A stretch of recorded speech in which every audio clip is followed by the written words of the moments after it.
nangyaring gulo sa Makati kasabay naman ang Ay, halalan kumakain, sa tulog. barangay at sangguniang kabataan.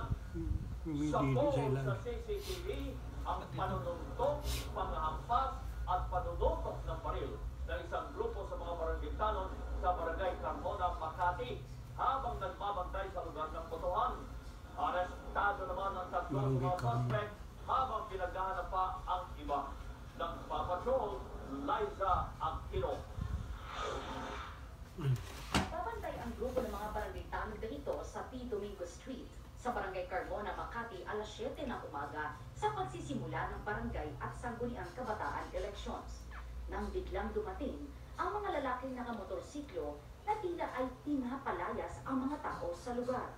Kwento ng isang tanod na si Carlo Mendoza, tinutukan siya ng baril, tinadyakan at pilit na pinapaalis sa lugar kung saan sila nakapwesto dapat para magbantay. Parang nakikita naman labas mo sir eh.